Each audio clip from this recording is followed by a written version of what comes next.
A continuación, en Poder 97.1, tu hora informativa. Entrevistas e información para nuestra comunidad.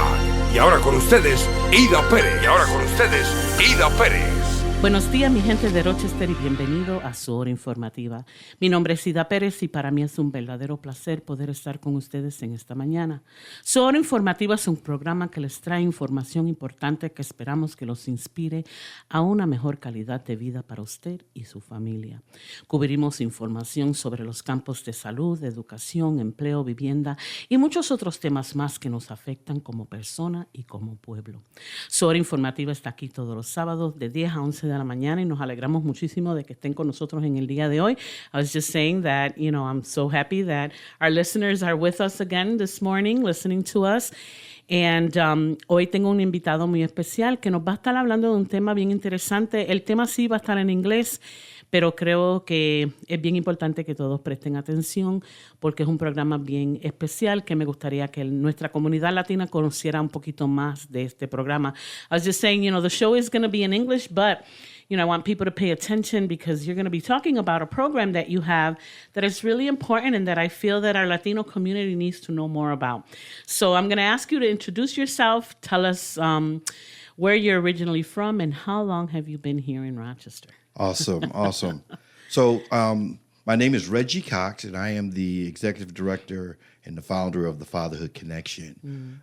I'm from Georgia, but I was raised here in Rochester. Mm-hmm. So I've been in Rochester my whole life, and I would only go back and visit my culture down south from time to time on the summer. Mm-hmm. And what brought your family from Georgia to Rochester? Well, at the time, there was a lot of racism going on at the time. And so my dad had 6 other brothers, so it was 7 of them. And he was told that if you don't get out of here, you're going to either hurt somebody. Go to the north. Right, or somebody going to hurt you. And wow. He came here and started working at the library. He's my hero today. Oh, wow. What did he do at the library? So he drove the bookmobile, the big rolling library. Yeah, he drove that. And it kind of brings me about how Fatherhood Connection started. It started from the relationship, or even the lack of the relationship that I wanted to have with my father because he had an addiction. And so I could continue. Yeah. And so because of his addiction, he provided the basic skills. He made sure that we had a roof over our head, food on the table, and clothes on our back. But when it came down to this social, emotional, and connection, the connection was lost. And so because of that, for 40 years, he struggled with his addiction, and I really struggled with my identity because I really was looking for my father to affirm, approve, and celebrate. Yeah. And so it didn't happen. But that absence caused me to birth Fatherhood Connection. Wow. Because I realized I wasn't the only man, only male, only father, or only son that had an issue with not having his father involved in his life. Right. And so looking for identity and struggle with my own stuff, the thing that I hated, I became, just like my dad did. And so it blew my mind, Ida, because the very thing I asked him, what started his addiction, he said that after thinking about it for a while, he said that I didn't get, no matter what I did, I didn't get enough of my father's approval. In other words, no matter what he did, it wasn't good enough. Right. And it floored me because the same thing that my father was longing for was a thing that was transferred to me as his oldest son. And so I longed for the same thing. And thereby we birthed Fatherhood Connection. Wow. Is to strengthen the role of the family unit with a healthy, positive father figure. Right. Yeah. It's interesting. Well, first of all, thank you for telling us where you originally came from. I always like to ask that question just to kind of get an idea of, what brought people to Rochester, why people stay here in Rochester. And a lot of times the reasons are the same, right? People either come looking for a better life, better jobs, maybe they have family here, or they come to study here, or they come following love. Right. In your case, your family came following safety, yes, right? Which is something that we don't often talk about, but, a lot of people migrated from the South to the North, finding safety and liberty, because even though, there was already, slavery was over, which I don't think it was ever over. But anyways, that's another story, right? the treatment and the way that people were, the conditions that people were in were still the same. Exactly. And so people didn't find that liberty until they came up north. So thank you for sharing that with us. And also for sharing the story with your dad. It's really interesting because my father, I'm the youngest of 9. My mom was already 42 when she had me. There was a gap of 5 years between my younger brother and myself. And my father retired from work. He ended up having like 3 heart attacks back to back. And the doctor said he just couldn't work anymore because my dad, he had 9 kids. So he had 3 jobs and, just literally killing himself trying to sustain us. And just like your dad, we had a roof, we had food, the only difference was that by the time my father retired, I was like 9 years old. Wow. And my father took me to school every single day of my life, made me breakfast every single day of my life. Wow. And that was something that I'll never forget. Wow. Awesome. Until I married. In fact, I remember when I married, I ended up eloping. My ex-husband and I, we had planned a wedding, right? We had planned a wedding, and then we decided to elope. And my father was very upset. He was very, very upset. And I remember he had to sign because I was just going to turn 19. So he had to sign in order for us to get married in Puerto Rico. And I remember him telling the judge, because the judge says, well, Mr. Perez, if you don't want her to get married, she's just going to have to wait. And he, so he thought about it, and he said, she's had everything she's ever needed in her home. She's never missed anything. And all I ask is that he does the same for her. Wow. And he said, she's been in my house. Wow. He had it down to the seconds. Wow. 18 years with so many months, with so many weeks, with so many days, with so many minutes to so many seconds. She Amazing. Lived in my, so that just blew me away. And my father taught me how to play the guitar. He would teach me how to sing. He had me singing in a radio station when I was younger. I mean, all these different experiences that I had as a child. So when you talk about your absent dad, like I can't relate to that. Many can't. Some people can't relate to the struggle of what you got, and even to have empathy to realize that if you didn't have that, what would it be like? Right. Right. Well, no, but let me finish. So the difference is that, I was the youngest, and then they ended up raising my niece, Angelica Perez Delgado, who is now the CEO of Ibero. So we kind of grew up like sisters. We slept in the same room, and Awesome. he did the exact same thing for her, probably even more because I think he loved her more. But my siblings, they'll say, well, you didn't have to wear secondhand clothes, and you didn't have to, Yes. this. So for them Papi was always working, So their experience, even though we come from the same families, right, at the same household, their experiences are completely different from my experience and my niece's experience because my parents were at a different time in their life, right? And so, I never got whooped. I never got none of that stuff that my siblings experienced. So it's funny because if you ask the same family, same siblings from the same parents, their stories are going to be very different. Powerful. Because I came at a time in their life when they were settled, they were good, financially they were good. Right. I didn't have to go get secondhand clothes or anything like that. Where my siblings, they'll tell you a whole different story. This is why the Father Connection in our groups that we run, we talk about the family dynamics and how each child is different. We talk about the love languages, how that, what worked for you, wouldn't be the same thing that worked for me, and how the parent has to be has to have some skills. Mindful of that, right? Yes, absolutely.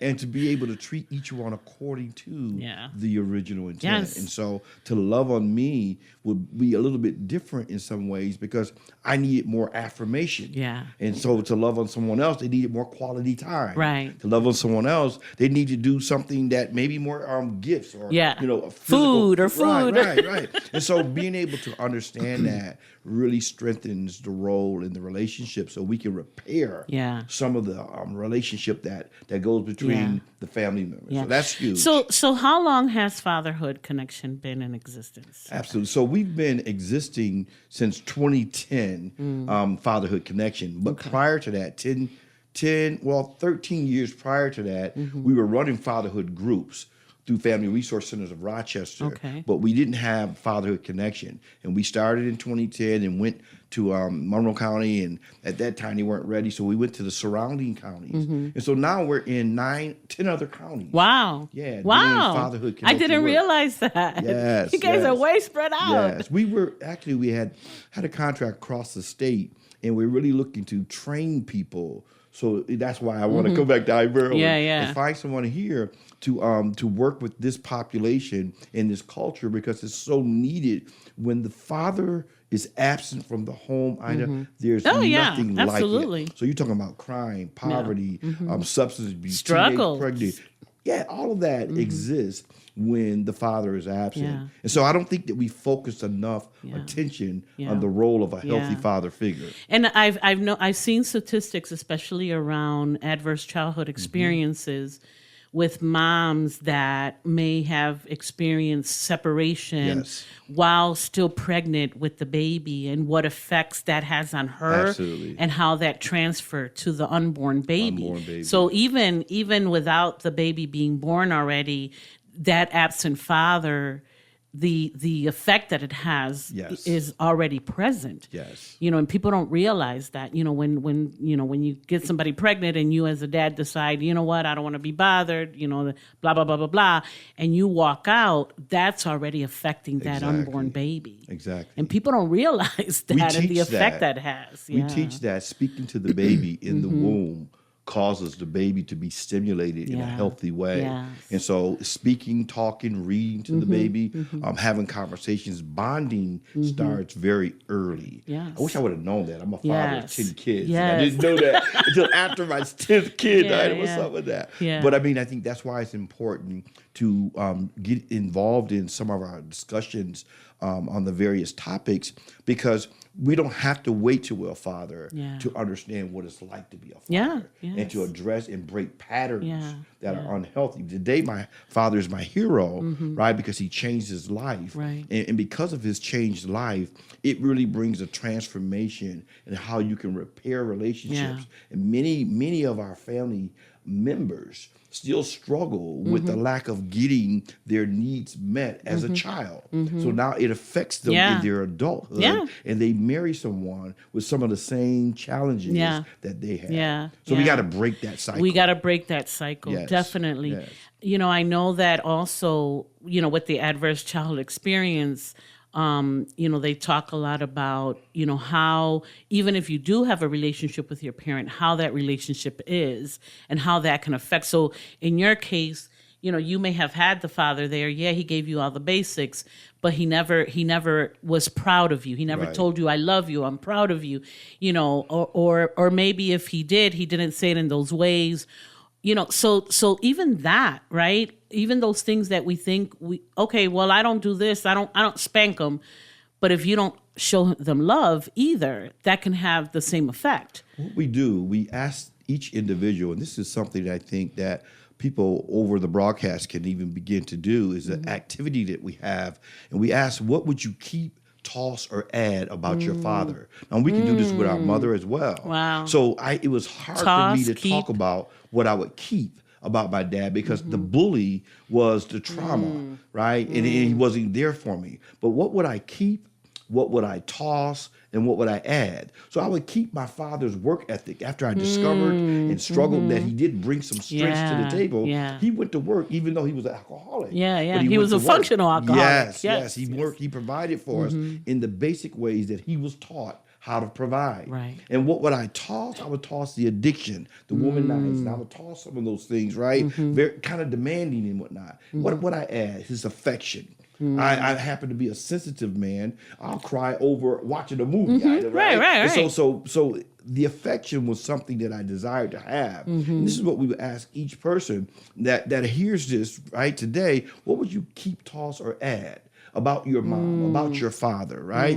How would you break that cycle? Right. What is the need that you have that was never met? Because watch this, Ida. We grow up and we marry and we have some of those same voids in the marriage. And now we're looking for someone to meet those needs, but we never were able to articulate or even to voice it, but we're expecting people to understand it. Yeah. So we have these discussions in our groups and it causes a paradigm shift. Because we realize that as long I demanded somebody to know what I needed without me being able to voice it. It's interesting because my mom, we were talking about phrases before we started the show, and my mom there's a phrase that my mom would always say.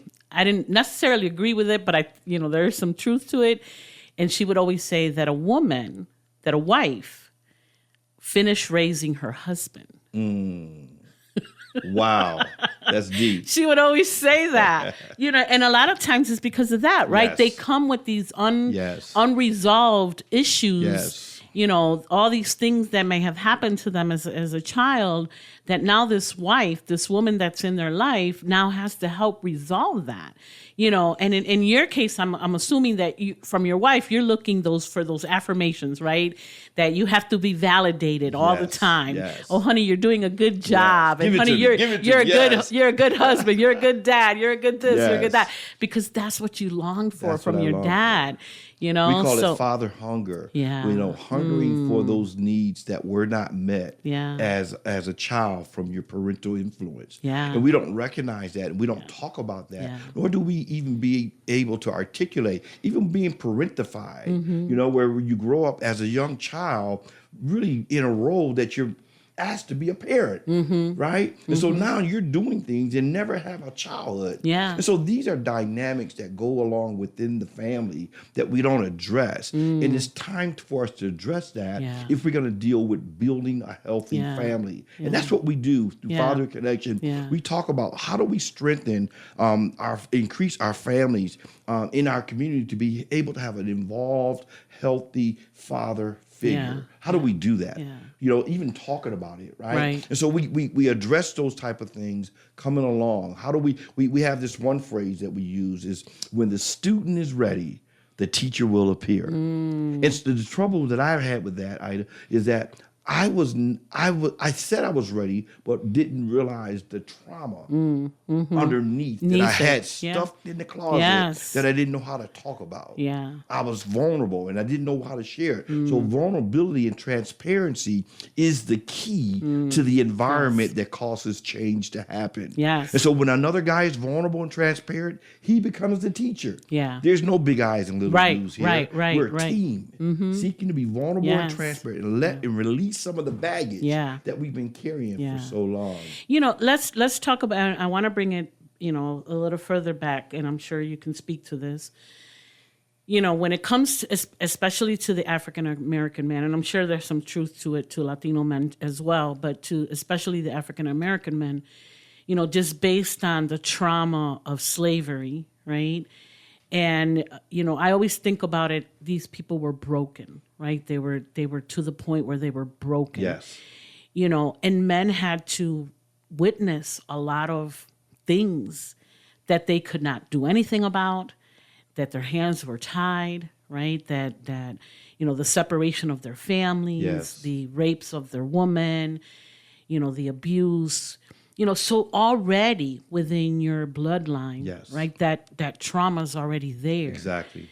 And so when you talk about going deep, let's go as far as deep as that, because we don't realize what that may have, happen, that we're bringing, and we don't even realize that we're bringing it, right? So talk a little bit about that. So many times we've normalized, domestic violence. We normalize abuse. We normalize that because that's the thing that was always there. And so we talk about that when we do our emotional intelligence piece. We talk about which is so important. Yeah, it is. It really is. Yeah. And so being able to address the fact that this is not normal, and how then do I develop skills to break and repair what was often happening to me? Yeah. How do I see different? How do I change that?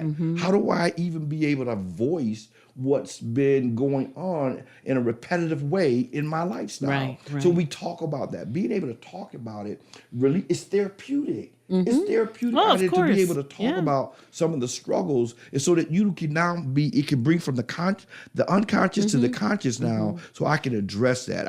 I need help. And so we talk about it as an onion. An onion has many layers. So being able to take some layers off as I'm talking about it. And guys hearing other guys. Because, see, we've been taught that you be silent about that. You don't talk about it. You don't cry about it. You don't feel it. You just depress it, exactly, right? Exactly. Yeah. And so you stuff it. And so a lot of times it looks like anger. And we talk about anger as really it being we look at anger from the perspective of anger really is designed to cause you to be able to accomplish your purpose. If we look at managing anger and use it for the original intent in which it was created, it was designed to give you the energy to accomplish the injustice, not to create injustice. And so again, we look at it from a whole different perspective, and we realize that we have purpose on the inside. There is an assignment. Yeah. So I realized that my assignment, part of it is to really bring men back together so we can accomplish the task, be the model, right? We talk about discipline versus punishment. Yeah. Discipline really means to teach and guide. Right. So I have to model the stuff that I want to pass on to my family members and to other men who didn't have a father, not penalize. Right. Punishment is penalizing. So we come through the lens of penalizing and not role modeling. And so we look at it from a different You got to make that perspective. paradigm shift. Exactly. Exactly. Yes. And that's the beauty of what goes on. It's like an aha moment. It comes and guys walk away from the group being empowered. Right. Being edified, being encouraged, right? Being able to reach out and say, you know what, I dropped the ball. They can apologize now. They can take some ownership and be held accountable in certain ways where before they only saw through the eyes of the victim. Exactly. Yeah. So it's huge. Yeah, no, it is. It's interesting because at Ibeto, we were offering some workshops for parents. And mostly we did have some men, but it was mostly females. And this past year when we did one, we talked about, adverse childhood experience, because we start with that one first to kind of set the tone. Okay, we're going to be looking at ourselves and, what can we change and what can we do better for ourselves and for our children. And one mom, she admitted, she said, I'm so glad I took this workshop, because the way that when we talked about adverse child experiences, and then when we talked about communication, right? How do we communicate with our children? And also the discipline part of it. And she said, I would always call my kids bad names. I would always refer to them as you little, what, right. or whatever. Right? And she said, I didn't realize, hearing this now, I realize I can't do that anymore. Exactly. Like, I can't do that anymore. Exactly. Now that I know this, I cannot open my mouth and say that to my kids anymore. Exactly. And we were like, whoa. One, that she admitted it, and again, there goes that vulnerability, right? Yes. But then it also opened up, the minute she said that and admitted that, other people, then said, you know what? Yeah, I'm doing the same thing. And, it may not be, even sometimes like endearment, but it's not right. I need to change that. And it just opened up this whole conversation about, where did that come from? Yes. And she said, that's how my mom used to talk to me. That's how my family used to talk to me. And, she said, I want to break this cycle. I don't want, and it was beautiful. Yes, It was absolutely beautiful.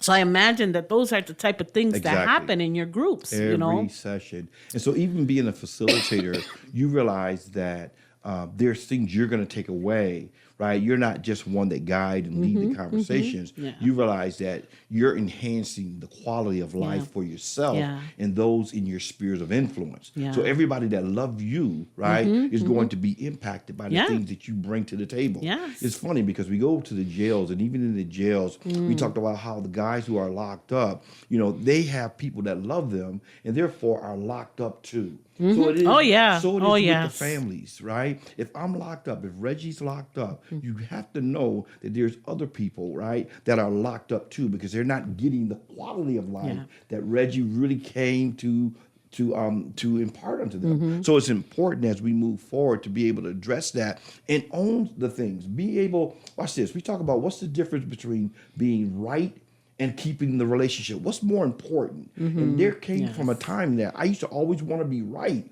So I would debate, but I was losing the relationship. Yes. So sometimes it's okay to be wrong in the eyes of somebody else. Right? Or to just be to keep it quiet. On, to keep it quiet. Exactly. Yeah. And allow the bond to, so that there'll be a moment where you'll be able to share your view.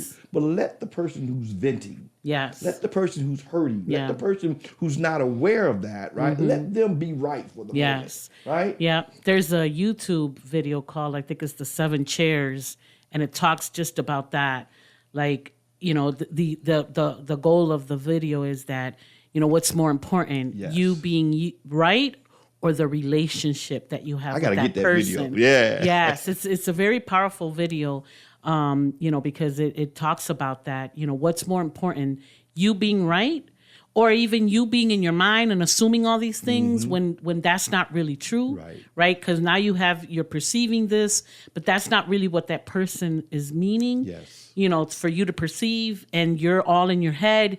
And then the next thing you know, you're mad at that person, and that was not the case at all. Exactly. Then you carry resentment. You carry bitterness. And now you're struggling to connect again. And so it's easy for us to disconnect when you come from an unhealthy environment, a culture where domestic violence was always there, or the name calling, or some of the abuse that have occurred. If you're coming from that environment, then it's easy to disconnect because that's how you survive. You survive by being able to disconnect. But now I'm in my adult life, I don't need to disconnect. I need to learn how to connect. And those are skill sets. Or you spend the rest of your life disconnecting with everybody. Exactly. Which is the worst, right? You don't want to do that. And many times, though, Ida, that becomes the case.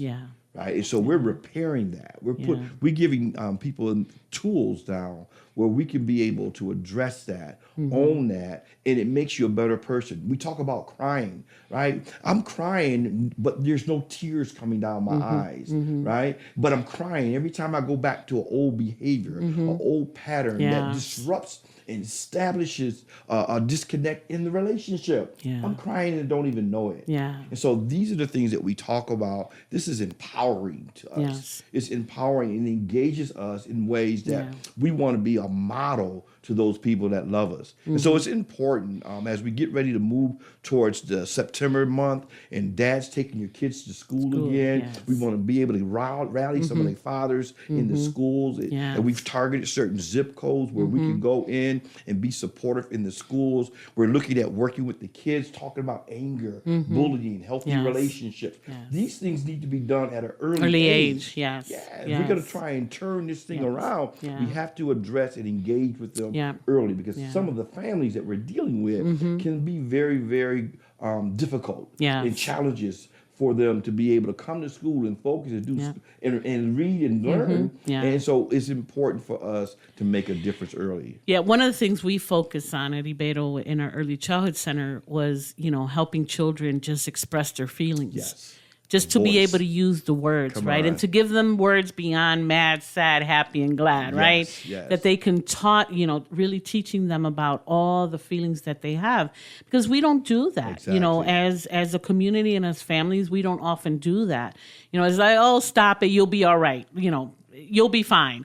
No, let that child, I'm sad or I'm hurt or I'm, whatever, I'm frustrated, I'm irritated, whatever it is, that they're feeling, really giving those children the words so that they can be able to express that. You talked earlier about emotional intelligence, and really being connected with your social emotional state is so important. And sometimes people don't want to go there, but you have to. Many adults don't know how to do that. And you have to know what triggers you. Yes. I've had people that say, I don't get along with her because she reminds me of my mother. Well, but she's not your mother. Exactly. So this is not about her. Right. This is about you. Now, let's talk about you and your mother. Yes. It kind of reminds me of what we do when we talk about forgiving other people. And when you forgive somebody, it's not for that person. It's for you. But again, we've not been taught that. Yes. We've not seen the model of that. And so again, even those of us that are even in the fields of working in the community, we still struggle with some of those things, right? Yeah. We want to help others, but we realize that the best version of myself is when I can help, first of all, the inner child. Yes. Let me address my inner child. Yes. Let me address the needs that I have still as an adult that I never got met when I was a child. Exactly. And so we go there, Ida, and this is where a lot of guys begin to be emotional and just let it all out because they've never been able to release this. So they didn't realize that they were walking around in a prison. Yeah. Free, but yet bound. Bound, yeah. And so we talk about this. So there's like now letting the bird out of the cage and letting him fly again. And now he still can walk out his purpose. Yeah. He can still walk out his destiny. Yeah. He can still leave a positive legacy. One of the things I love about my dad today is that he gave me an opportunity to see change happen. Right? He changed his life. And so if he can change his life, I know I can. And I can be an impact to other people changing their lives moving forward. And this is the beauty of it. So in the counties that we're in, we're looking to train trainers and for them to run the groups in those counties because that's their neighborhood. That's their backyard. Yes. And so I wanted to make sure that people are aware of what we're trying to do and where we're trying to go and how we can build communities together.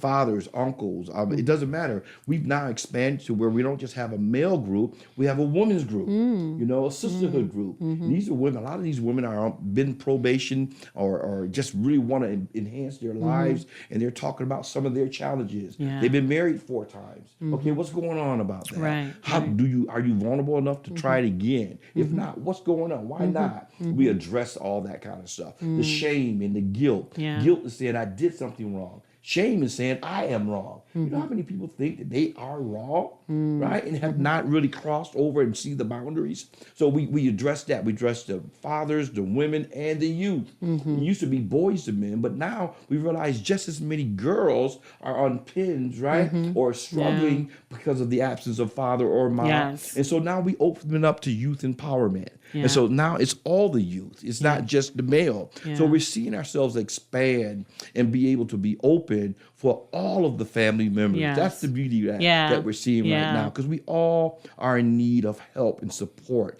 and being edified. I love the word edified, I know, because it really means to build up, right? Yeah. Are we building each other up? Are we building a foundation where others can thrive? Yeah. That's what we want to do. Yeah. I've seen firsthand the effect that an absent parent, so in this case, it's not that the parent was good, bad, or ugly, right? It was none of those things. They were just absent. Yes. Just completely absent. Yes. And I've seen the effect that has Yes. on young people. That it's as if they never that person never existed. Exactly. Tell us a little bit about that because Great. I think that one's even harder. It is. Right? Because you can't say he was abusive, he was this, he was that, or da-da-da-da-da. He just wasn't there. He just was, it's almost like they disappeared. This is where we find that issues of abandonment and rejection needs to be talked about. But even before I go there, we talk about what's the difference between a father who's a workaholic or a father who's been incarcerated. right? The bottom line is not being there is not being there. It's the same effect, It's right? the same effect. So now we have to address, how do we even talk about abandonment? I look at where we deal with the arrested development piece, how that if my father wasn't there, my mother wasn't there, then they didn't know how to speak into me, right? And so here I come now, I get older, especially when I don't have a positive parental influence, then who do I go to? Now I go to those people who are my peers. And this is where a lot of the game development and wanting to be accepted, we were created to bond. Ida. Right. And we're going to bond, good or bad. We're going to bond one way or another. We're going to cause a family to come about in our relationship. We don't have the skills always when we don't have a healthy parental influence. And so we address that. So now we realize that some kind of way or another, God will allow people or send people to us, right, who will be a healthy father figure. He's not dad, but he's a father figure. He might be a coach, right? He might be a teacher. This is why or a stepdad. It could be a stepdad. So we look at those people who have been sent to us to help give us what we didn't know we needed. And so we address that as well. This is why we even targeting foster parents now. We believe that this should be a part of their curriculum and a part of their training because we want to expand ways to influence in a positive way, right, those kids who are really struggling. They're acting out because they don't know, they want attention. And so now any way they can get attention, boom, I'm going to get it. And so we address that. We address, and it takes some time. It really takes somebody loving on them and continually, unconditionally, right? And so I'm not going to treat you any different just because your behavior, we're able to separate the behavior. I still love you. Right. We're able to separate the behavior from the person. Do you know that that's hard to do, right? I don't like your behavior, but I love you. But I love you. Now, how do I say that? How do I show that? So that's important as we grow. And we're going to make some mistakes and then be able to own the fact that we're making those mistakes. So I think it's important when we don't have a positive parental influence, we begin to look for it and seek it out in other ways. Some girls who didn't have a father, they seek for a father in their marriage. And now he's not that father, he's your husband. But how do you address that? So but when we have a positive father or mother figure, right, in this case, then they look for somebody like their dad. I got 5 daughters, and they look for somebody, good, bad, or indifferent in me. They look for somebody. That's why I got to constantly be seeking to improve not only myself as a person, how I communicate, how I love on them. I have to constantly improve myself because I want them to have the best opportunity to be successful in a relationship. I know that, again, I've seen it firsthand, and it could also be that they're not going to get close to anybody. Which is also very damaging, right? Not so much seeking someone to be their father, but you know what? I'm not going to love hard no one. Like I'm cold and, just distance and not trustworthy and, all these things that happen when a child feels abandoned. They're not going to get close to anything that they feel that all of a sudden is going to be snatched away from them again. So we don't realize, when we do these things to our children, the effects that it really, really has. Exactly. And so we'll cut people off. I'm familiar with even in foster care where they talk about the RAD, the reactive attachment disorder. So I won't allow people, I've been in 14, if a kid has been in 14, 15 different homes at the age of 17, he would then AWOL on purpose because when he begins to get close to somebody, either there's a separation or something I have to go, I have to leave. So they cut people off. They don't allow people to get close to them because I feel that one day you're going to leave me. So I'm fear of you being And sometimes they leave before they're left. They leave before they're left. That's comfortable. You know what? I'm going to leave before these people cut me off. Or it's too good to be true. This is not going to continue to happen. I'm out of here. It's incredible, right? What the mind does to you when you have those type of experiences. The body and the mind keep score. They really do. They keep score. And so this is why we have to talk about these things and how therapeutic it is for us to really be a village within a group. We create a village, a care, a sense of care and belonging.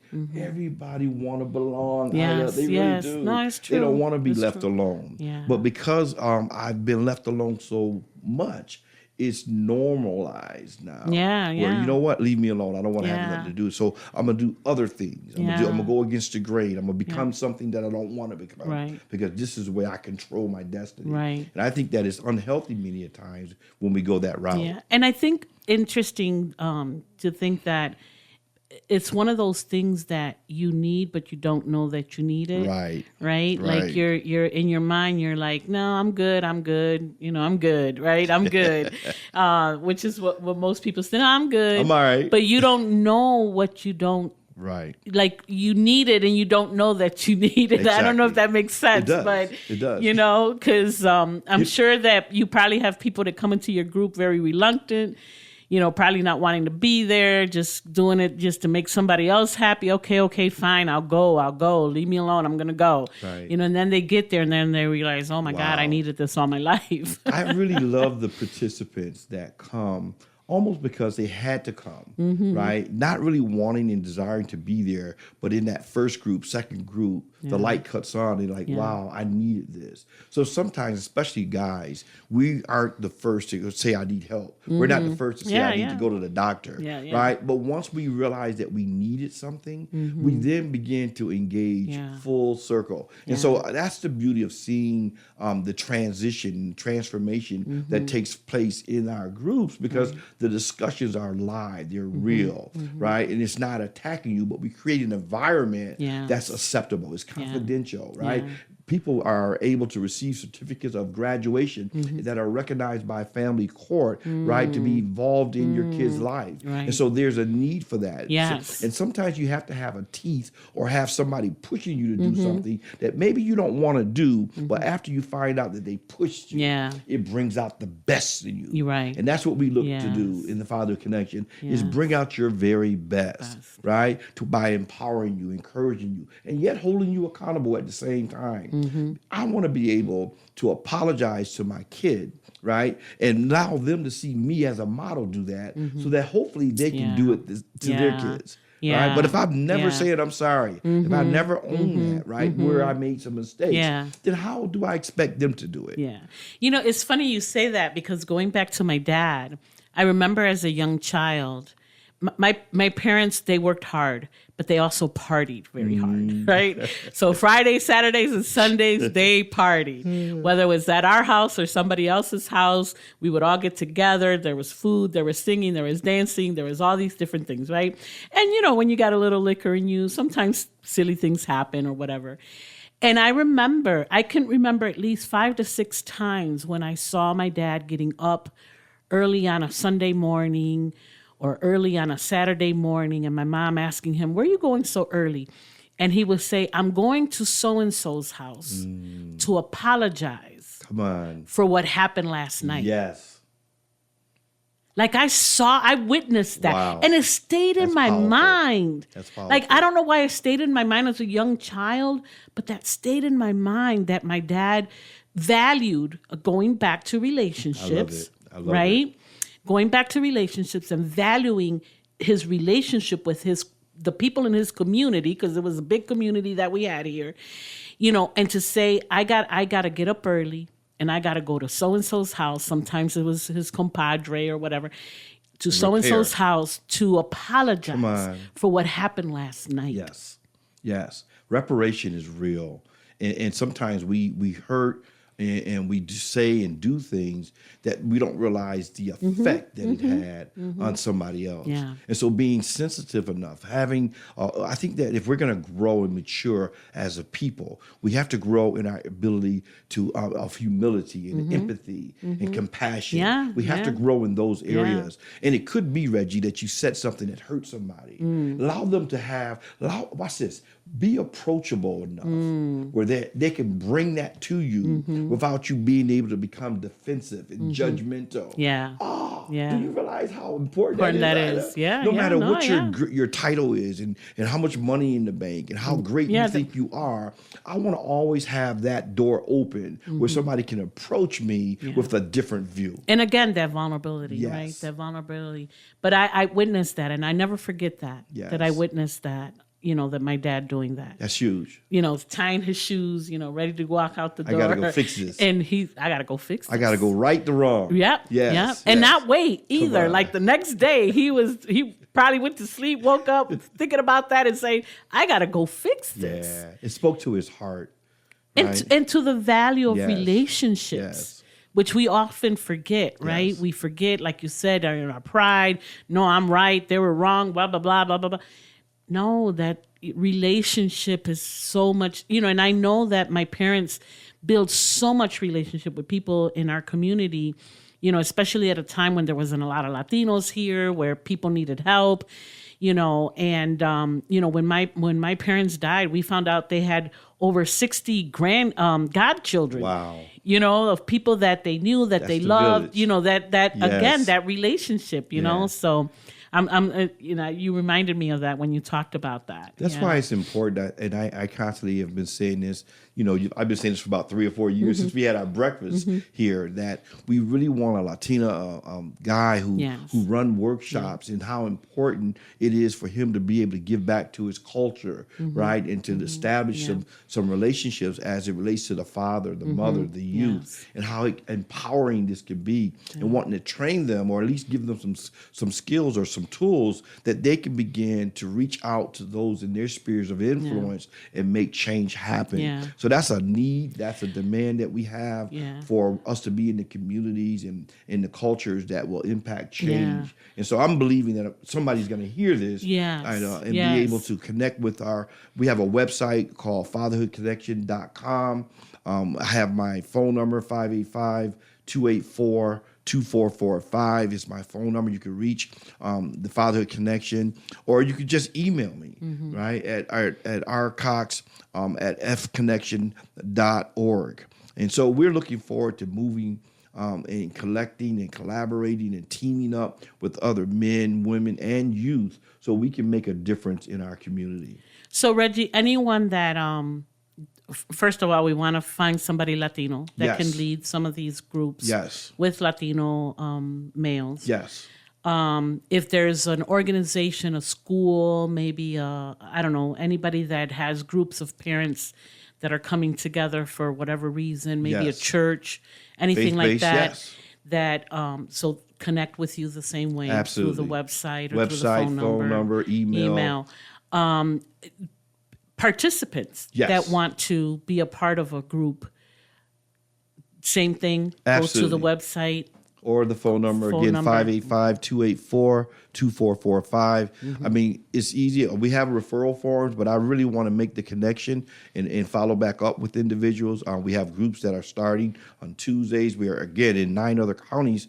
And so we can be able to see what area you're in. If you're in Monroe County, we definitely can be able to have you on our Tuesday groups or have you on our Wednesday groups. We have different groups each night where guys or women can be involved. And so we're looking forward to, and I'll make sure that I have flyers and brochures so we and can share information that. so we can share that information. But we're definitely looking for for other men and women to be able to come on board and be a part of this great work. This is a great work, especially relating to families. So even if it's a minister or faith-based, or if it's probation or it's a addiction counselor, wherever, we're coming in the community because that's the kingdom. Yeah. The community is the kingdom. Right. Now, on Tuesdays when you meet, when does it start? Where are you located? Where do you So meet? on Tuesday evenings, we're located at 1337 East Main Street. That's Connected Communities. We're there from 6 p.m. to 7:30, and so it's about an hour and a half where we talk about the workshops every Tuesday. We're there. We have guys running groups at Salvation Army where that's kind of more closed. Salvation Army Adult Rehab Center, but we also are doing our youth groups, and we just finished up in zip code at 17 school, 58 school, Quieting school, and we're going to be starting back up in September. So we also have it available on Zoom. And that's the beauty of it. So if you're not able to get there in person, you can go virtually and be a part of our groups. And so some guys are in other counties, but they're available only on certain nights. So that doesn't cause them to miss the groups because they're able to still be on. And then after 3 weeks of you coming, we can get a letter of participation indicating that you've been involved and engaged in our groups. And so we're looking forward to kind of build on that. Yeah. We have a lot of people sometimes in the jail that also listen to our radio station. So tell us a little bit about that and how can they be connected with you? Yeah, so in the jail, we just finishing up this graduation will be this coming Wednesday. We're graduating a group in the jail. It's in the Plaza department, but we want to do some reentry stuff. We want to go into the jails, continually to do that, and to develop the groups in there that are interested. And how do you father from in the jail? We talk about that. How do you build a relationship? How do you ask the right questions? How do you install or establish values even while you're there and own the fact that you're there, but yet at the same time, this is what I want to improve on. And so we talk about modeling things of that nature. So we want to continue to go into the jails, go into the rehabs, go into probation, be able to address some of the population. But we find that some people who don't have to go through all that and still want to enhance their relationship. Why? Because their daughter is not talking to them or their son is not talking to them, right? Well, what's the dilemma, right? Are you willing to engage them before you leave the earth? I think that so many people go on and die and don't ever repair the relationship that they had with their child or with the mother of their child, right? And so we talk about how do you co-parent together for the best interest of the child, right? And so it's a lot of stuff that we have to address, Ida. And so I'm looking forward to us continuing to go and to move in these areas. Yeah, my granddaughter, her dad, young as he was at the time, made a mistake, ended up in jail. And it was really important for me and her mom that she still had a relationship with her dad, even though he was in jail. And she was young. She was only 4. So, he was in there for 7 years. So, a lot of time went by. And we never managed to visit him because he ended up being too far and it was just too much for us to do all of that. And obviously, eventually, the relationship between the mom and the dad just dissolved. But it was important for me to make sure that my granddaughter knew you still got a dad. Come on. He still loves you. Yes. This is a mistake that he made that he has to pay for, but he still loves you. Yes. And I'm so grateful that we kept that. I love it. And I would send him money every month so he could call her. I did whatever I could as a grandmother because I did not want, I knew the relationship that I had with my dad, right? And so I still wanted her to have that relationship with her dad. And today, he's out, he's doing a whole lot better. Awesome. He's doing right. And they have a beautiful relationship. I love it. But had we not nurtured that, and sometimes the ones that are outside, sometimes we make that mistake, right? Because they're already going through their emotions of, man, I messed up. Right. How do I repair this? What can I possibly do from jail? I can't even take care of her. All this guilt, right?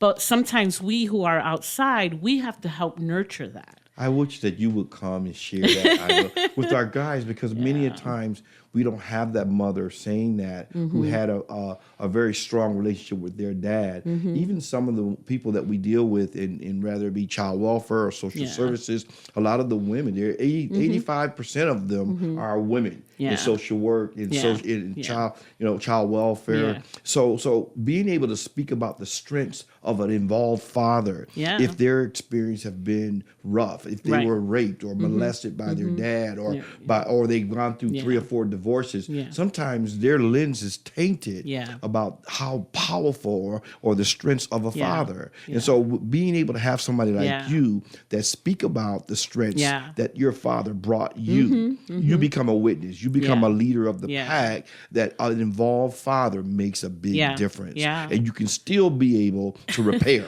That's beautiful. And and even if you're in jail, right, you could still have that relationship.